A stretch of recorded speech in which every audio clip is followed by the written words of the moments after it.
Well, Bob, thanks a lot for letting us come by. I really appreciate this. I was thinking on the way over here, driving by, it just looks like your average Hamilton orange brick home. Yeah. What was the history with this? I know congratulations, you celebrated the 40th anniversary just last year. Well, we were in a basement. We were literally in Dan's bedroom, Dan Lennon's Not here, bedroom. somewhere else? In Ancaster. Okay. And it was just something Dan and I wanted to try doing. Okay. So we had this little portable studio and egg cartons on the walls, the whole thing. And his brother Bob came back from Europe and really expanded it in the basement and did a nice job. Yeah. But it was still in a basement. And when they decided to move, Dan and I were recording in Toronto at these giant studios where we couldn't even see the person who was talking to us off in the distance. Right. And we kind of decided that, to maintain and heat and buy a structure like that was going to be expensive when usually it's 4 or 5 people. So we decided to go with this format, meaning the studio rate could be like much cheaper and easily maintained. Right. And we just liked the idea of it more than anything. Was this happening in other places? Were there studios like this in New York or Nashville that were in homes? No, but strangely enough, I met Bon Jovi, who owned the Power Station, which was the big rock room in New York City. Okay. And I went and saw it, and their control room was like way smaller than ours. Really? And the floor area was about the same size, a little more rounded with a slightly higher ceiling. But I was shocked. I was expecting this, monster studio like we used to see in Toronto. But we were just trying to get with sort of a personal aspect, instead of coming in the front door and, greeted with a front desk and that whole thing. Right. We're in Hamilton. Who's going to bother you? So we just made it come in the front door into the control room. Well, I was wondering that. I mean, if you're doing sessions in Toronto, and Toronto is the bigger city, what made you think to do it here in Hamilton? We didn't want to live in Toronto. Yeah. Like quite simply, we didn't want to drive everywhere in Toronto. And as I say, in Hamilton, you're 10 minutes to anywhere. Yeah. Yeah. And we liked that, and we were from Ancaster, so already Hamilton's the big city. Right. Yeah. And Toronto was just too big. Although we go there to work, we just didn't want to do that. And you were able to bring people out this way to Hamilton?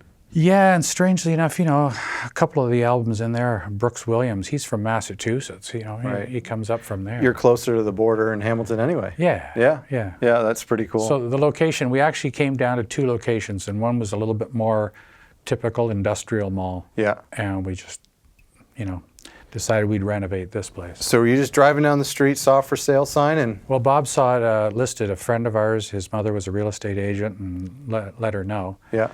And this was a house, obviously, and for 2 years before they bought it, it was some kind of office. Oh, okay. Someone was using it for an office. Oh, okay. So. Well, come to think, now that you mention it, actually, my dentist is in a house quite like this too. Yeah. So a lot of that is kind of a Hamilton thing, is converting a house. Well, there's into so an many office. buildings downtown. Yeah. And quite often they're zoned like this street is residential, commercial, so we can get away with it, but 2 streets over we can't. So right from the start, was it a commercial studio, or was it always just you and Dan's project studio? Did you? Oh, no. It was from the basement. Like the last days of the basement, Raffi recorded his first record there. Oh, wow. It ended up being mixed here, if I recall. Okay. Bruce Coburn was going down there all the time to do his demos for the record company. Okay, wow. So, it was a commercial studio then. And we also sold and made jingles and radio commercials. Okay. Which was kind of the bread and butter to keep us going. Oh, that's cool. Yeah. And that was in the late 70s? Boy, the basement was like 1973, 74. Wow. And so you've been with Grand Avenue right from the beginning? Oh, yeah. Did you have a name for it back then? I think it was called Master Sound Recording or something. Oh, okay. It was on Robina Road in Ancaster. And then Grand Avenue. So how has it been for the past 40 years being here residential? And there's been we talked about this last time, there's been so many changes to Hamilton. It's become in a way, more of an arts town than it ever was. Yeah, and this street, has always kind of been the same. Nothing really changes, except now we've got the guitar shop, Ed's place across the road. Right. So that's handy. No matter what breaks, we just run across the road. And, if we need strings, we run across the road. And he's really quick to fix anything, that we need right on the spur of the moment. Well, it's like I said at the beginning, it kind of reminds me of Nashville. Music Row is a lot of homes that have turned into record labels and studios. Yeah, and amidst those, you look at Sony Tree. It's a brand new building, but it fits the environment. Yeah, So that true. whole section of Music Row is quite lovely because even the big, huge studios are disguised as small buildings. Little quaint little buildings. Yeah, no, that's true. That's part of the there's character. so many of them. I don't know if you know it, but there's 4 really big places. One of them is Reba McEntire's producer. Oh, okay. He has his own mix room, and out the back there's a giant parking lot, and all the sessions are 10 to 1, 2 to 5. Okay. And they go out the back and they have basketball teams. Oh, really? The studios. So they've got a basketball court, that nobody parks on. Oh, wow. Yeah, it's quite a. I think the RCA one's out there too, isn't it? Yeah. Yeah. Well, it's great. So tell me about the process of converting this, because to be honest, when you come in here, I can't really make heads or tails of where the kitchen is and where, you know what I mean? It doesn't feel like a home once you come in here. The glass wall was actually about 5 feet that way. We wanted to extend that room. Okay. We're standing right in the bathroom that was identical to the bathroom upstairs. Okay. Sorry, let me interrupt you. So when you bought the place and you moved in, did you completely gut the main floor, or did you use it? Was it sort of looking like a house more so for a couple of years? No, it was all done at once. Everything was yeah. okay. So these walls came down, and the pipes from upstairs were running right through the room. Bathroom here. Okay. And I rerouted all the pipes. And was the staircase the same? Yeah, the staircase was the same. Wow. And I'd love to see it. Do you have any pictures of it originally? That'd be so interesting. We've got a picture of the attic because there's a studio up there too. Oh wow. And that was just a rough attic. And it's all fixed up now. Okay. But I actually forget this wall here, but I believe that wall came down quite a ways. But that was a living room. The kitchen originally would have been here. Right. Small kitchen. Right. And that was the dining room. And is this is that an addition? Yeah, that's a 2-stage addition. Okay. It had a little, basically what they call a summer kitchen. Right, off the back kitchen. Which was about as far back as that kick drum, and then we added another few feet to make the big room. Right. Well, it's funny you're saying this, but my house is laid out quite similar to this, so I'm going to talk to my wife and see if we can turn our main floor into a studio. Yeah. See how that goes, because we have a little ladder room too. She's going to love it. Yeah, and then there was the soundproofing. So, there was layers of gyprock, lead, to stop the sound. Right. All the windows were boarded up, so there's an airspace, a 1-inch plywood with an airspace, and then that's filled with sand. Yeah. So that literally nothing comes through the windows. And we kept the stained glass because most studios don't have windows. And the most depressing thing we discovered working in Toronto at these windowless places is you go in at noon, you come out, it's dark. Right, you've missed the whole day. Yeah, you haven't missed it. You've missed the sense of when the sun went down. Oh, right. Whereas here, I've recorded in the mornings, specifically a Korean album that had to be done at sunrise. So we were set up ready for the sun to hit those windows, and then we recorded. That was part of the magic of this album. Wow. But working it all day long, you feel the sun moving. Yeah, it's important. It doesn't seem like a big deal. And it's actually not a ton of light coming in, but it's just enough. It's just enough for your... And Peter Gabriel in England, he tried a big wall in his control room that was all glass, looking out over this meadow. Yeah. But the little LEDs that tell you you're in record function or ready couldn't be seen. So they lost more things. Eventually, the curtains went up. And, so you have to have a certain amount of darkness, shall I say. Right. And Brian Eno just happened to walk into his friend's office in New York City and heard this tape playing and said, "Where was this done?" The guy says, "Up in Hamilton, Ontario." Wow. So he called and came up and, basically tested Dan for a week. Right. And that's how they first met? Yeah. No way. And, here. Yeah, and they liked working together. So yeah, I guess so. Off they went. Did they make any popular recorks later on, or was that the end of the relationship? No, they made you too. I'm joking. Oh, sorry. I wasn't sure if you knew that. It was the Time Twins, wasn't it? Yeah, the band was called the Time Twins. Oh, wow. That's incredible they met here. Yeah. I wonder if there was any sort of appeal to going up to an industrial steel town to make a record, to getting out of New York or getting out of Nashville. Yeah, but not when you're from New York. Right. New Yorkers think differently, although Brian is, British. But, Right. if you live in New York, then, you know, New Jersey, for example, is so much like Hamilton, it's crazy. That's true. So, yeah. you know, it's no stretch to come up here. That's a good point. Maybe if you're in Nashville. Except we don't have a subway. Yeah. It's a little colder. Yeah. It's a little colder. Yeah. Oh, that's great. You said something when we were talking last time about how it's important for a studio to be diverse in its clientele. You know, you showed me the record of the guy playing that guitar with the harp guitar with the bass notes on yeah. it, yeah. And so talk to me a little bit about that. How it's, you know, it's not just a 4-piece rock bands every day. Well, you know, people want to believe, you know, if they're in a rock band or whatever kind of band, that, you know, when they come into the studio, that's pretty much all we ever do all day long is, you know, pop rock or something like that. But, you know, in any given month, if you looked at what came through here, 1 minute it's grand piano with flute, and they're doing like a flute recital to send to the Sydney Orchestra to audition. Basically, that's how they're done.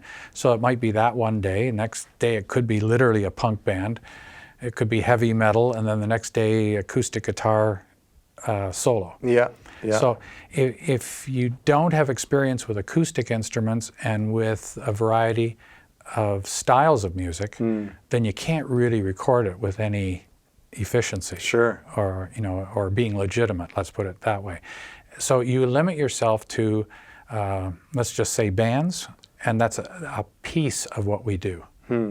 A very important piece, but it's not what we do exclusively on a 30-day basis. So yeah, it's interesting. You know, and between Amy and myself, we play a lot of brass and string instruments, so we've got experience. If a guy comes in with a tuba, you know, which we've had many times, some people, if all they've ever done is record a rock band, they'll go, well, where do I mic it? You know, well, I've sat in brass bands, you know, since I was a little kid. Right. I know how to mic a tuba. So we're talking about the harp guitar you showed me, and it's a 6-string acoustic, right? Or is it 12-string? No, it's a straight 6-string acoustic guitar, except at the top of the body, it grows out on top.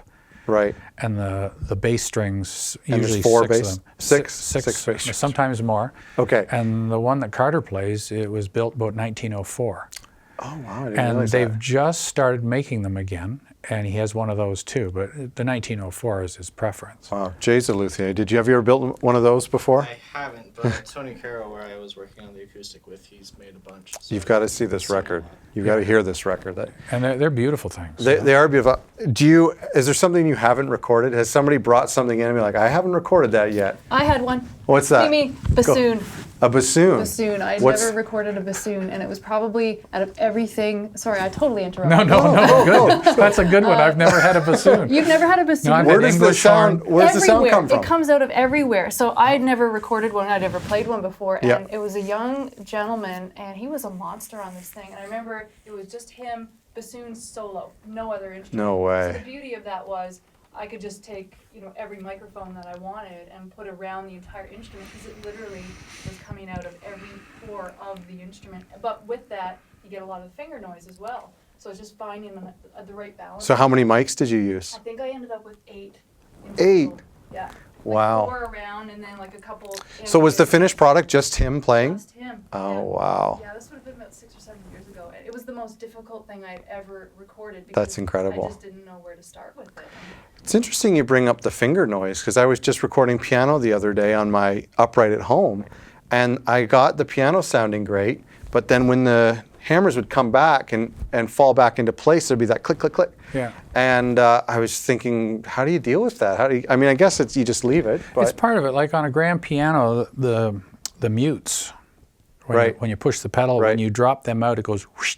Right. And on a Steinway, it's actually twice as bad as it is on a Yamaha. Huh. And they call it the realize that. Steinway swish, and it's just something that you actually just live with. Right.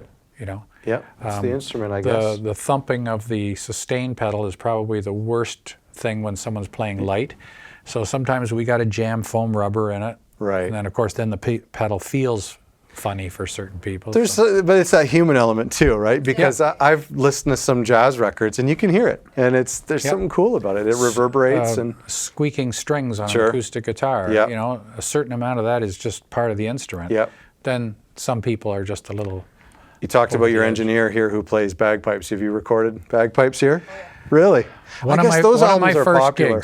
one of my first gigs. Yeah. Literally, I started engineering. I had done a session that went all night long. Yeah. I got home, into bed.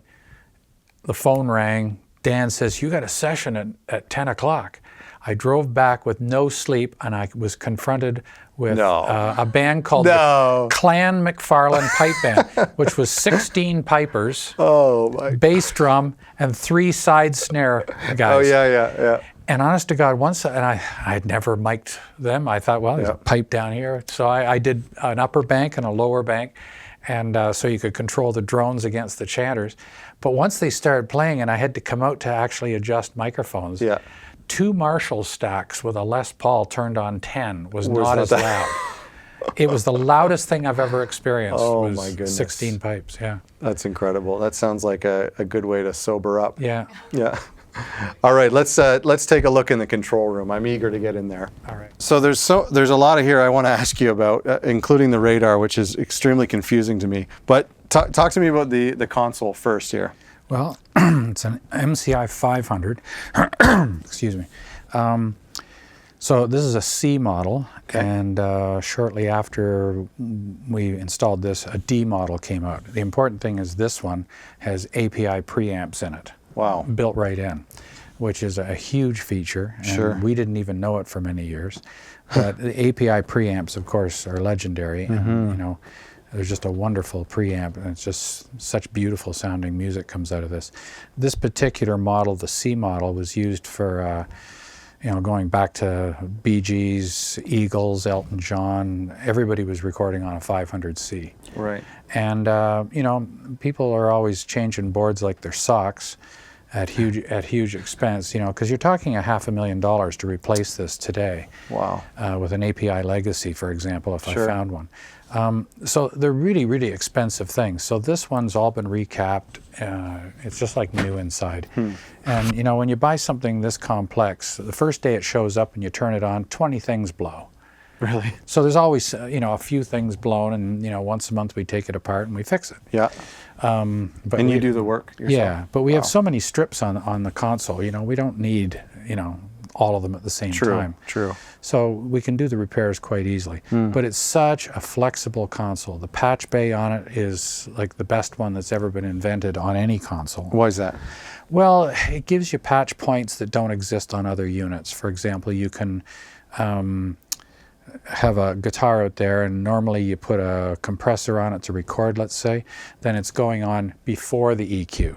This has a pre-post patch and you can patch straight. Oh, okay. So that you can now EQ what you want, now go to the compressor and compress the actual sound that you're dealing with. That's cool. You know, so things like that. That makes sense. The fact that it has small faders for, you can use these as inputs, and this is your monitors. Okay. And then sends 1 and 2 are faders as well. Wow. And then there's 5, 6, 7, 8. Yeah, I didn't realize so, that.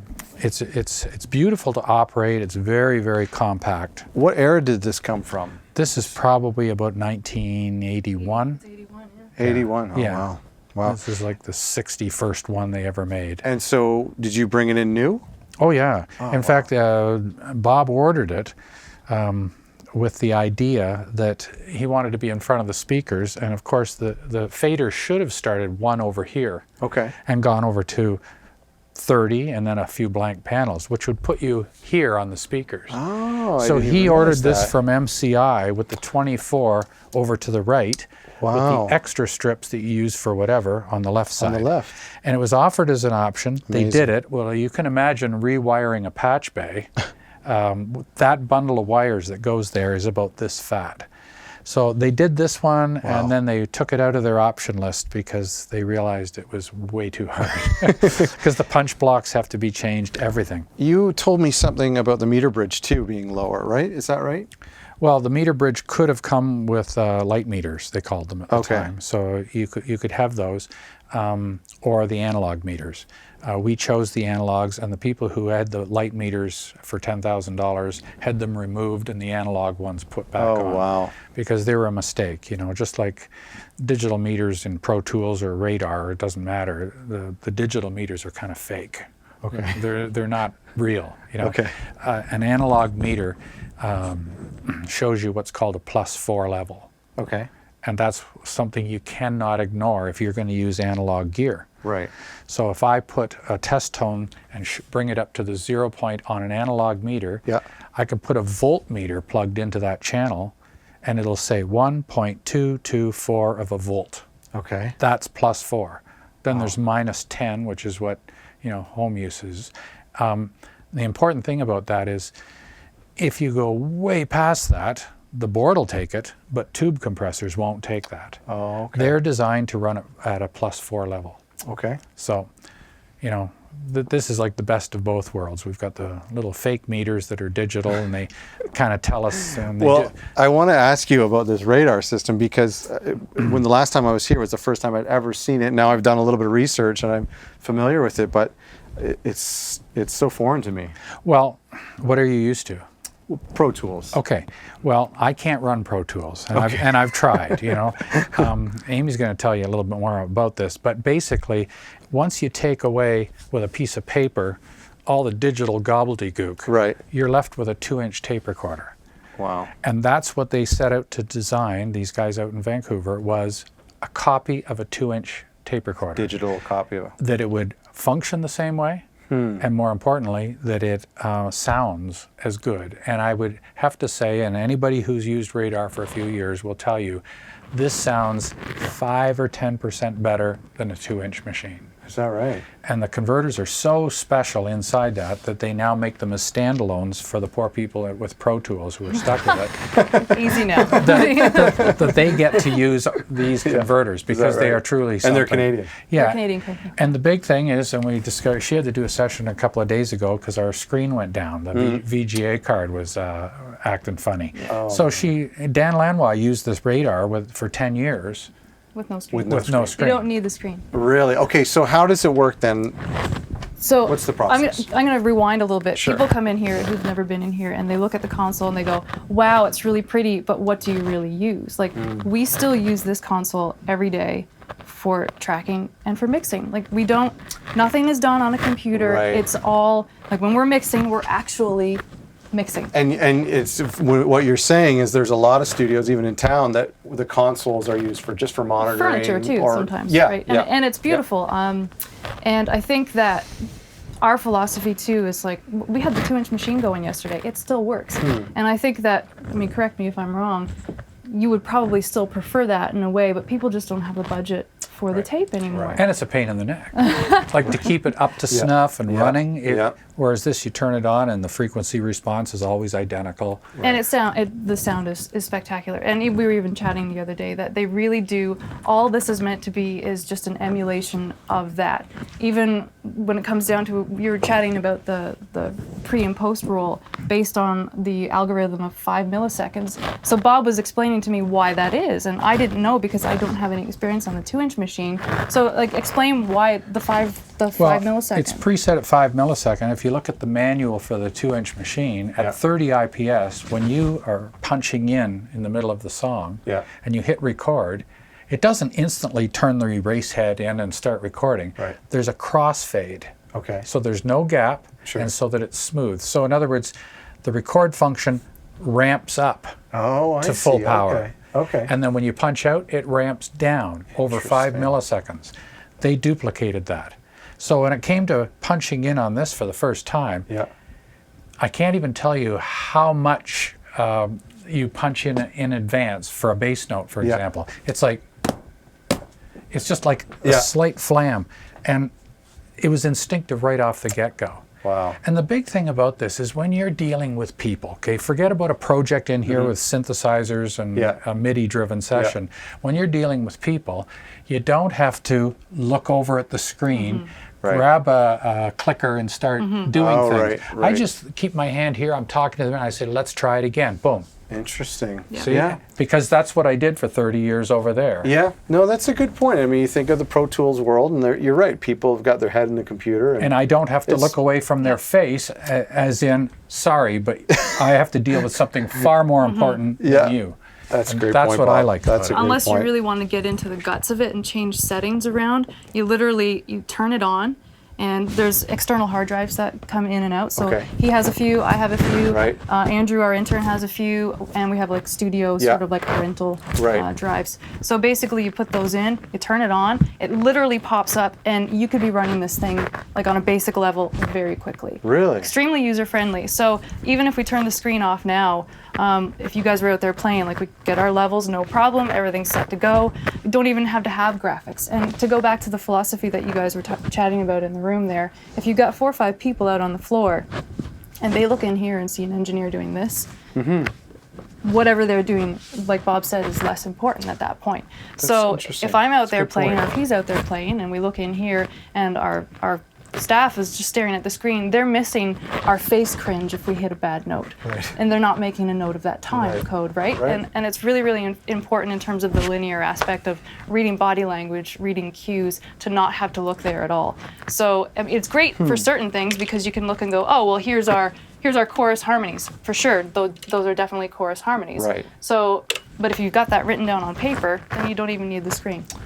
And it's Incredible. beautiful in that sense. And Dan yeah. Lanois used it, like I say, for 10 years without it. And the only thing he ordered from Radar, and Barry is the owner, he says, yeah, no problem. He wanted from a distance to be able to see where he was in the song. Okay. So he had this number, minus the frames, put on an LED screen that was this big. Oh, I see. So okay. it can sit there and point out into the room where he's playing. And he sees 2 minutes. He knows he's in the Okay. second chorus. Wow.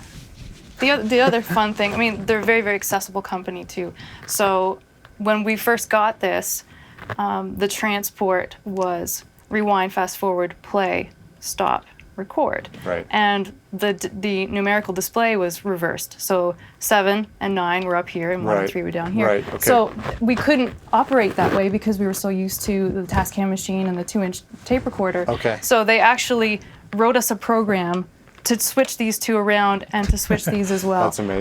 So, and they're cool with that. you Totally. know? It's really, really important. That's incredible. So where are these? BC. A few, yeah. So they're in BC, but you said Dan Lanois has one. Are He's got a bunch. there a few in Nashville? And a bunch of people in our area just bought. CBC converted everything to Radar. Is Yeah. that right? Yeah, they use Pro Tools now at CBC for backup Wow. on their music shows. Incredible. I've been getting a lot of phone calls lately, like local people that are scooping up some of the older models and just having that experience of sort Yeah. of getting out of the user menu mouse click kind of philosophy, which is really, really great actually. In a way, it's almost kind of a best of both worlds. Yeah. It is getting Well, if out you of were that doing Pro your Tools. own project studio in your basement, like to make your own music, this is the way to go. Because it's quick, easy, and Yeah. it's really hard to make music and do your own tech. Yeah. Right? Yeah. But with this thing, it's a piece of cake. It that's is, true. Yeah. Okay, so you're dialing in the sounds here with the pre's and your EQ, and you're patching in a compressor, and then this goes right into Radar. Yep. And so would what we're looking at there, the waves represent what we see here essentially? That's is that tape. simple?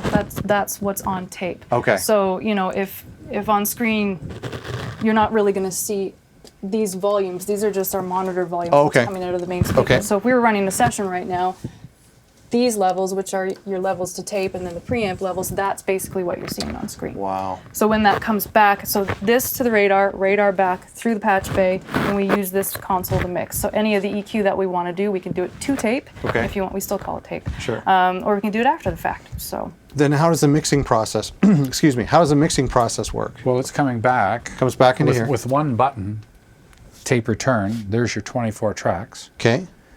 and you're going to just mix on a board. we mix to the radar. And then you mix Yeah, it back we as a take stereo? Two channels back out. Yeah. Wow. For a while we were on DATs until 7-8 years ago. Yeah. We were still mixing to DATs. Wow. Yeah. So we mix straight to the radar, and the nice part about it is, this will go 48 track, but you have to have 2 boards now.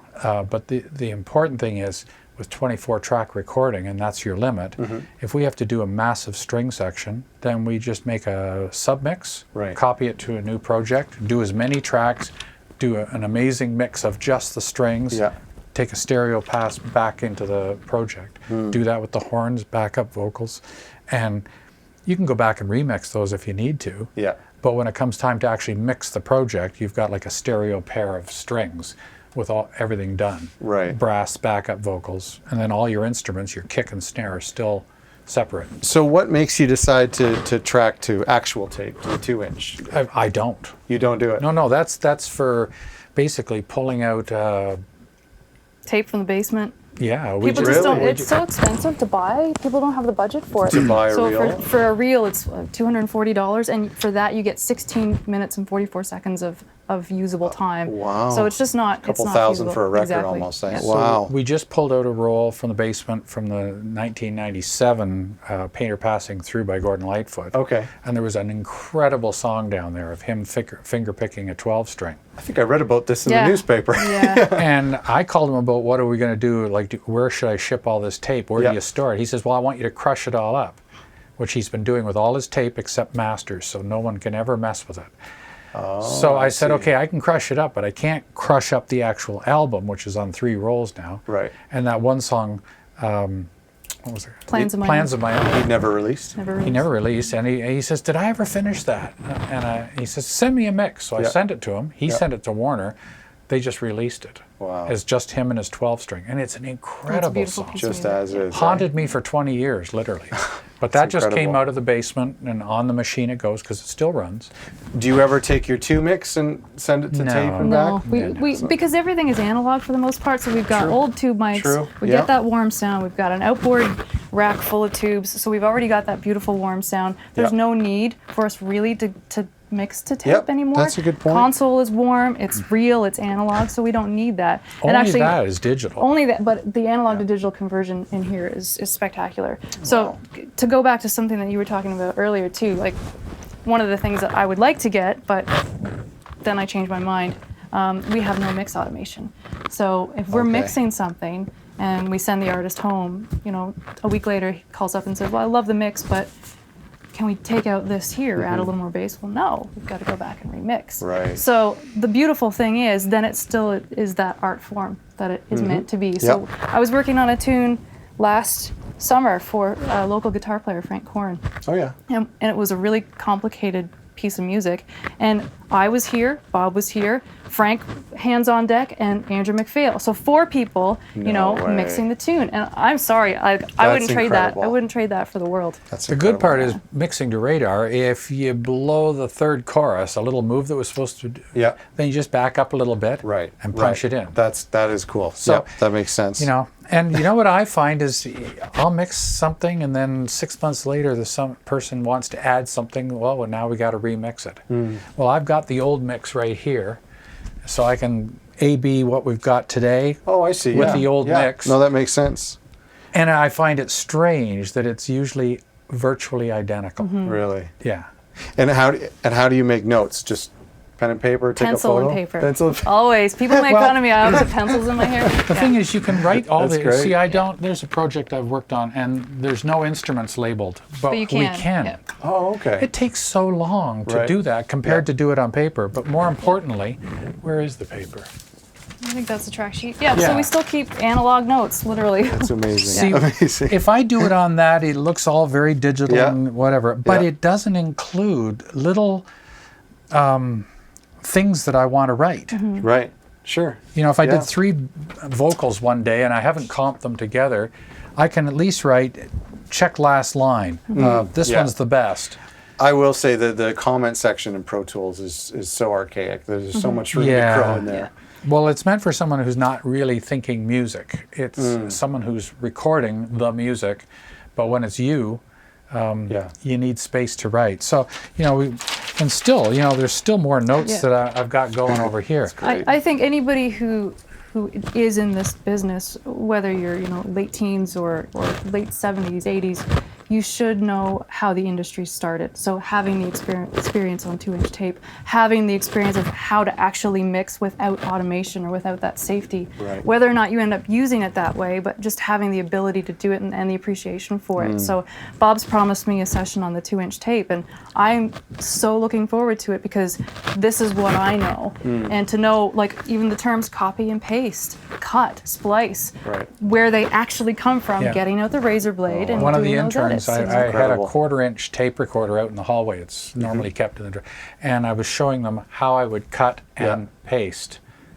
They had no idea that it actually meant razor blade where it came tape. Wow. You know? Yeah. But Unbelievable. the nice thing about the way we operate it here is it's very quick. So, you know, in Nashville, I've used all the digital consoles where basically you got a fader, but then it's just a knob that you have to tell it what to do, right? Right. And it's so slow and it's inhumane to me. But, you know, if you said on track 22, put a little tweak more of high end on my vocal, I just reach forward and go tweak. Right. Right? I don't have to call up this, call up that. I just heard Elton John today talking on the radio about recording analog versus Pro Tools, and he says it's faster. It's just quicker. Oh, if you got your Pro Tools going back here and I had the 2-inch tape recorder, Yeah. forget about this.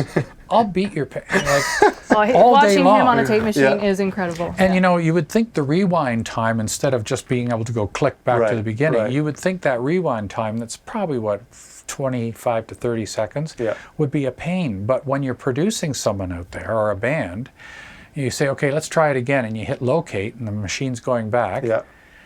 Well, that's what I miss most of all about the machine, because I hear it ramp up. It's not that noisy. Yeah. I hear the tape gate come out, and then I hear it starting to slow down. And that's when I'm giving them instructions for the next take. And when I hear the tape gate go click, I'm ready to go. Wow. It saves time. Whereas Yeah. with this, you go back, well, now you start talking. There's nothing to tell you to shut up. And with the 2-inch machine, you could hear it stop, and then the tape gate comes up, and as soon as you hear that click, on you go. I wonder if in 40 years people are going to be talking this nostalgically about Pro Tools and No. saying that they missed the days where No. it crashed on them. And then, Yeah. No. Well, that's the other thing. This doesn't crash. I think he just misses the smell of the oxide. To be Yeah. honest Every with time you. I turn this thing on, and that's the other thing, is it doesn't matter what you're operating that involves a computer, they have annoying little fans, you know? Yeah, So I had that's to shut that up with my own little techniques to shut it up. Yeah. Whereas you turn on the 2-inch machine yesterday, there's 4 big boxer fans in it. Oh, yeah. You can't even hear them. Wow. And the thing sits there running, and it would stay on 24 hours a day normally. Yeah. We don't do Incredible. that now, but Well, let's. I want to talk about some of the rack mount here, because there's so many pieces I want to talk about, but we have to be choosy here for time. Okay, so we have 2 LA2. Is this exactly 2 LA2As, or are these a little bit different? well, they are a little bit different. They claim it's 2 LA2As. They're lovely compressors. Yeah. But they're a little different. Okay, and then this is. I am familiar with this piece because I've seen him at Catherine North. Yeah. I have met the guy who made these. And actually, a buddy of mine just found one online. Okay. And he had it recovered. And Does it work? no, I don't think so. But I think Tristan's working on it. But Well, there's only about 15 of them in existence. incredible. And Dave Coutier, So Hamilton. yeah, made? yeah. Okay. He lives on James North. He's Yeah. absolute genius. Yeah. Really cool guy. So he literally duplicated the LA2A. Wow. Put 2 in a box. I helped him with the layout of the panel so it made sense to the eye. Right. Because he had it a little different than that, and then I picked the blue collar, funny enough. But anyways, he literally ordered every component from the factory that supplies them. So the meter's the same, the dials, everything is the only difference is it's gold plated. So everything inside is gold plated, and if with the speakers up full, you put that in the chain, you do not even hear that it's in there. No way. That's the only difference. He also made this after that. Sure. So it's the same thing, but in a smaller box. Oh, okay. Yeah. Well, I love that thing. I mean, Yeah. it's incredible. I feel like this can't take as much though as that. Like Yeah. I know with grand piano, if you go left and right, like we kind of keep a couple mics permanently in the piano. Sometimes you hear this more than if you use that. Is that right, eh? Yeah. And I was going to ask you, I think I did last time here, do you often use this in stereo? If it was like a grand piano Yeah, grand piano. or 2 acoustic guitar mics. Never on a mix though, or a. No, not No? usually. No, we're a fan of this. Right, Which right, is the the 2500, API yeah. For mixing, because you can just tap it, and I don't use it very heavily. I just do it so that when it goes upstairs, we've already knocked a few spikes out. That's all I Genius. We don't have that big black line philosophy when it comes Yeah. to mixing. Like we want a little bit of the roller coaster Oh, yeah, still. amazing. So, yeah. So, Amy, you said this is your favorite It's my here, favorite. the LA3A. Yeah. So, why is that? I love the sound of it. When I've used it on everything, and it hasn't sounded bad once. And certain things you put through there, and like Bob said, it's completely invisible. And other things, you really hear it, but it's Right. a nice compression. I don't like that they can't be linked, but okay. as two separate units, they're lovely. And Yeah. and if you sort of set your settings the same, they work as a beautiful stereo. And so this is the non-tube version of... Yes, it came out right. after the LA2A. Okay. It was kind of next. But the thing most people don't know is because of the analog meter, you would think that when you hit an LA2A with a loud sound, you would think it takes a while for it to kick in. Right. It doesn't. It's like a millisecond. It's quick as a bullet. Okay. And then it releases in 2 stages. Okay. So when it comes to actually doing a vocal on a mix, I usually, myself, I'm a fan of this one. Okay. Because you can What's set that, the David? attack and release at 0, and now it compresses, you barely hear it, but it puts the vocal in your face, and if there's a loud word followed by a really quiet word, you hear both. Okay. With an LA2A, you sometimes miss the second word. Interesting. What do you use these on, Amy? I've used it on everything: grand Everything, piano, eh? acoustic, backing vocals, electric guitars. Got to try one. I've There never... isn't anything we haven't. And actually, I don't know if you want to chat at all about this piece, but so these two guys here, we actually have inputs to them out on the patch bay. Okay. So Bob was mentioning earlier, one of the musicians that we work with a lot, her live off the floor vocals often end up being the album vocals. So he'll plug her vocal mic into this out on the floor, and it is stunning. It is a beautiful EQ Right. and compressor. And it's the preamp off of a UA board Right. from the early 60s. What's his name? Putman, yeah. And then will it go into here? Yes. Okay. Yeah. Okay. Yeah. That's the beauty. Everything there is in and out patched right there. Wow. So everything in this room goes in and out with the patch bay. I'm curious about these Summit Audio. Jay, you can holler at me if I'm in a bad position here. I'm sorry, but you've got 4 of them. I've never seen one in person before. You need to tell the story behind those. Yeah, what's the story with these? Well, they're made in LA. I actually got a chance to talk to the designer who owns the factory on the phone one day, quite by accident. But anyways, I've talked to that guy, and what happened was I used to have 2 of these 1176s, the vintage ones. And Dan Lanois was here one day. He says, "Wow, you've still got the 1176s. Would you ever want to trade them for something?" I said, "Like what?" He says, "Well, I got 4 Summit Audios, which I knew of." Yeah. I said, "Done." Well, I've never recorded with an 1176 in my life. Okay. Because there's no compressor dial. You have Right, to feed right, it more. right. Well, it doesn't matter if it's brand new or a vintage one, they all crackle. Right. So they're not good for recording. Okay. Okay for mixing, as long as Sure. you don't have to touch it. So he traded me those 4 Summits that he had down there. And I was thrilled because we use these like constantly. Daily. Is it an LA2A style? Or? It is. The difference is it's got an attack and release switch, a 3-position switch. And you can link them Oh, too. wow. Yeah, in pairs you can link them. Incredible. They're a little bit lo-fi. They round off a little bit way up and a little bit way at the bottom. But for acoustic guitars and stuff. And there's they'd stuff. be cheaper than a... Oh, I think so. electronics? Yeah. That is really cool. I'd have to check those out. I've seen them before around, but I've never... But you know, I'd like to be fashionable, but unfortunately, this sits here until I'm out of compressors. I know, me too. No That I way. use. And some people say that's their favorite. And that's what taste is all about. Sure. You know, what mic Yeah. do you like? What kind of guitar do you play? Yeah. That's my last. It's like I don't really like ribbon mics a whole lot, and some people go crazy over them. So we have, I mean, it's almost like you got a bit of a thing with the LA2A sound. We've got 2 Teletronics here, you've got 2 built in there, 2 up here, essentially 2 there, and then an LA610. Yeah. We have another one Beautiful. of these too. Oh, It's that's right. upstairs. In Yep. the mods. Wow. Yep. So It's incredible. they're all shades of the same thing, really, except Yeah. they all do sound different. I think typically, if I was only going to have 1 compressor in the whole building, I'd have 12 of these. Is that right? Yeah, eh? I love those. What's the model number there? That's a Avalon? 2044. It's extremely hot. You could cook your breakfast on it after it's on for Yeah. a little while. Is that right? Yeah. Typically, both of us do it the same thing. When we're recording a vocal, we'll use the LA2A or something. Right. But you'll barely ever see it move. You Yep. can't recover from that. Yeah. So if you want a lot of compression on your voice, that'll be a mixed thing. In the meantime, it's just to save us from sending little bursts to the recorder. Do you think that compression happens at all from the performance? Do you think a good musician can compress their Absolutely, they instrument mix naturally? themselves a lot You think of so? them. Yeah, I Yeah. think so for sure. Yeah, and they know how to move on the mic. Right, That right. kind of thing. Someone who stays right on the mic and just starts screaming, you know, you've got a hard day on your hands. But when they move like they would on a live stage, and Sure. for some reason they come in here a big tube mic, they think they have to stay in one spot.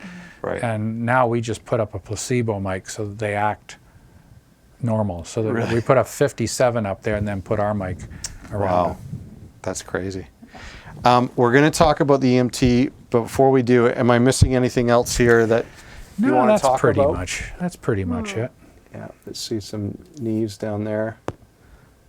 I love it. I love the rack. I love seeing And everyone's our rack. so favorite different. delay, and we've got another one upstairs in case this ever breaks, but the 3000 Korg. You know, Oh, is that right? So Brian Eno broke this unit. So whenever you turn it on now, it's stuck on a program that he wrote, which is nice, but in order to actually change that, they're logic knobs, so you actually have to go all the way left, all the way right, and then you're sort of back to default. So Brian Eno broke this piece. And Yeah. he broke something here too. So he was doing he also something. broke the piano. He was hammering it, and he. I have tipped it. nothing in my studio that Brian Eno broke. So put your hand on that one Okay. and turn it all the way, Oh, yeah. and it goes all the way Yeah. around. It's supposed to stop. That was him mixing. Yeah. So So aggressive. yeah, and he hit the Amazing. piano with hammers too. But that's the nicest delay in the world. And you know, in Dan's rack the other night at his show, he had 3 of those in his delay Wow. rack.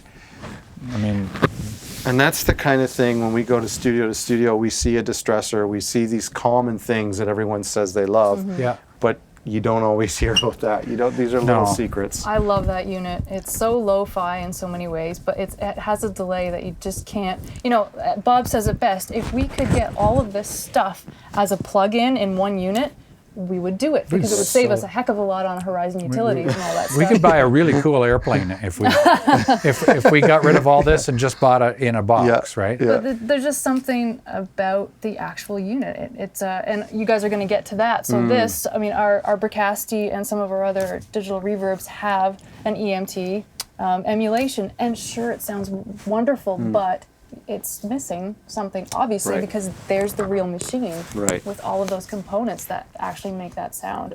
Incredible. Yeah. That's awesome. So I really want to ask you about this little air conditioner unit you've got here. Okay. Well, This didn't even, when I was first here a couple of weeks ago, I didn't even think that this was a piece of a musical device. yeah. Well, it's the first digital reverb. Now you've heard of plate reverbs, and you've heard of the gold foil reverbs. Okay, they were made by EMT. We've got a gold foil still. We use it for drums. Okay. Mechanical plate. Is that based- downstairs? Yeah. Okay. It's big box. And Yeah. we used to have the big plate out there, but it's Yeah. verging on useless these days. Yeah. You know, you listen to an old Beatle record, it's cool, but Yeah. it's not cool anymore. It sounds like an old plate. But in the late 70s, EMT developed this through a number of people who were geniuses. And you know, today they put everything on a great big huge chip. So when you want to change sounds or times, you'd alter it. Then there'd be a big gap while it reloads. Then it would come back on the new setting. Right. This one, if you want a short reverb, you put this down here at 0.4, hit set, and it's seamless. So on the last note of the song, if you wanted to go 4 seconds, you get it ready to go, tap that, boing, it goes off into a canyon. Wow. The sound of it is the best reverb in the world. If you hear one of these, it's unmistakable. Like I've been listening to the radio sometimes, I'll go, that's an EMT on that that person. right, eh? You can't miss it, yeah. So in New York City, there's about 5 of them. This is, sorry, a 250. 250. Okay. There's about 5 of them in New York City. They were 30,000 when we bought it in 1980. After 2 years, they made about 250 of them, which is funny because it's called a 250. And then they decided to improve on it. And they made a 16-bit version, which was nowhere close. No way. Anyone who bought one warned everybody else, don't buy it, it's a piece of junk. Really? Literally, it was a piece of junk. So Why is then that? it just sounded terrible. And that's why like an upgrade is not always an upgrade. In this Right. case, it was a complete downgrade. Right. Then they invented the 252. Okay. Which was supposed to cure all the problems. Yeah. So this says reverb, delay, chorus, all these different things, echo. Well, the 252 has another button on it that says 250 Oh, wow. to imitate this. Incredible. And there's only This is the only one in Canada? The only one, there's another one in Canada, but I don't think it operates. Sure.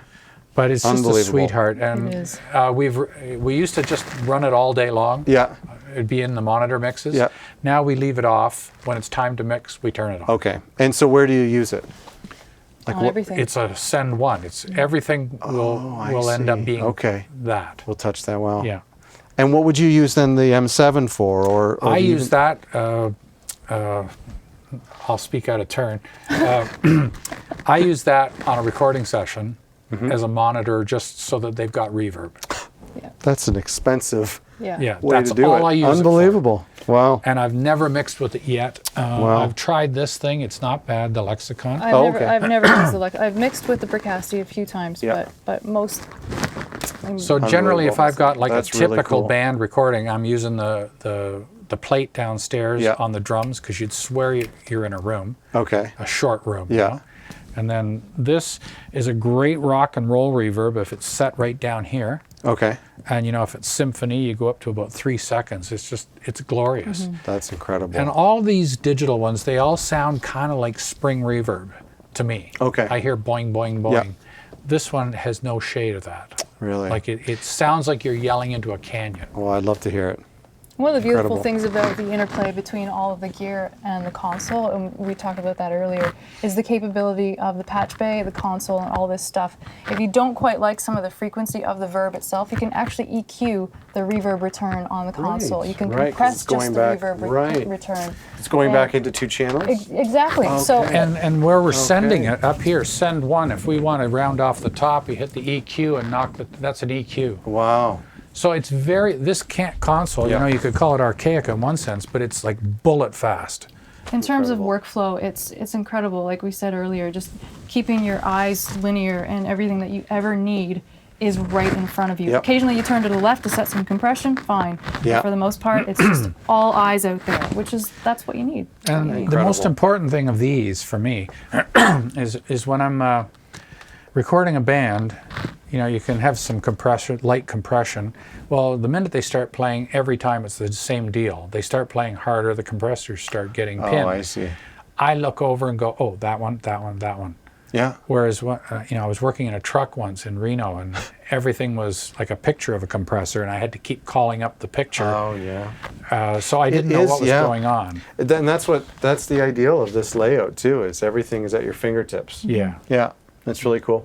Let's talk about these speakers. Oh, I'll real be quick. Yeah. They're 4350s, and they're considered worldwide. Any producer or engineer would say, what's your favorite speaker? It's the 4350. Okay. So these are like dead mint condition. I made one alteration, which was the major complaint, is that the horn was always a little too visible when you're sitting at the console, but they were designed to be heard 20 feet away, which no one ever has.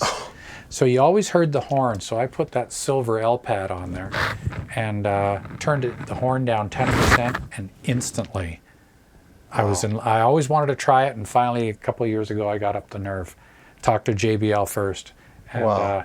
It made the cabinet. That is the most accurate reference there is Unbelievable. right the way they are now. They're very intimidating. But they're so perfect. They're beautiful. That's That's the beauty. awesome. It's not that and they're. the side guys here too are quite nice. I like those. Oh, okay. It's not that we need it so much loud, but we need it accurate. And Yeah. that's where you put that at a modest volume. Sure. If you want to blow someone out the back, Yeah. you can easily do that with those speakers. But I also still have all my hearings. And that's where you hear the little things that the piano's doing, right? The little Yeah. pedals. And, Yeah. Yeah. The human element. Awesome.